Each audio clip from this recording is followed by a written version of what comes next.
This is a systemic problem embedded within the international financial architecture. It requires a systemic solution. It cannot be resolved by piecemeal or cosmetic actions.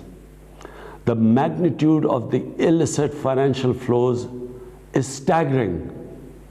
If recovered and returned, they can have a transformational impact on the development prospects of the developing countries.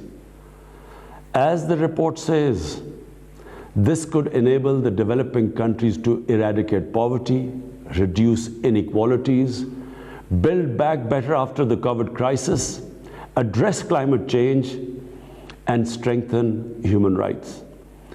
I endorse the three-point plan proposed by the panel. 1. Apply international values of honesty and integrity to all financial transactions. 2. Strengthen policy frameworks.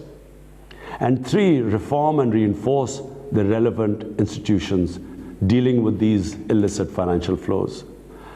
These responses could form a part of global pact for financial integrity. National and cross-border financial transactions should be regulated under a value-based system encompassing accountability, transparency, legitimacy, fairness, inclusion, and equity. These values should be reflected in all national and international financial instruments, institutions, and transactions, and particularly in those bodies which address illicit financial flows. All such activities should conform to rules and standards that are compatible with and contribute to sustainable development. And global financial governance must improve. Policies on illicit flows must be implemented in a coordinated and coherent way by national and international institutions and bodies. International bodies dealing with tax matters, corruption, and illicit financing should be inclusive and representative. They should not be used as an instruments of pressure and coercion against developing countries. A global forum under the United Nations should coordinate all bodies dealing with technical, legal, and political aspects of illicit financial flows. It should incorporate a mechanism to adjudicate and mediate disputes on issues relating to illicit financial flows. Excellencies, it's now time to act on recommendations of the FACTI panel. Pakistan will be happy to join in proposing the adoption of FACTI panel report by the United Nations Economic and Social Council and the General Assembly. We must also take some quick, concrete actions.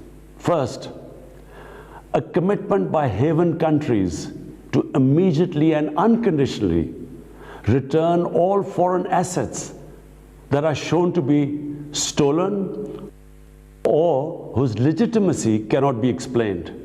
The OECD's proposal to freeze and return the unexplained assets of foreign politically exposed persons is worthy of consideration. Secondly, the UN should initiate several steps, including initiate negotiations on the new international tax cooperation and anti-money laundering legal instruments, like the Convention on Corruption.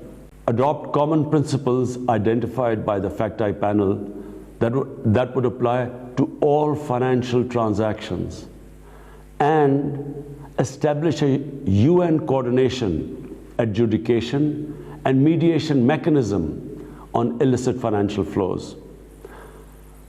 Pakistan will work actively with all like-minded countries to realize these vital objectives. I thank you. वज़ीर आज़म Imran Khan virtual तकरीब से खिताब कर रहे थे। उन्होंने कहा कि तरक्की पजीर ममालिक खरबों रुपए गैर कानूनी तौर पर बैरून मुल्क मुंतकिल हुए। वापस आएंगे इस ब्रेक के बाद।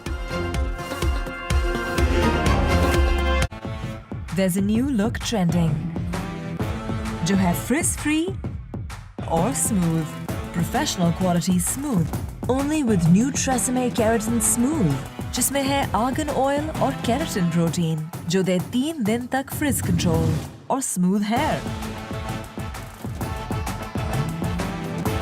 New Tresemme Keratin Smooth for professional quality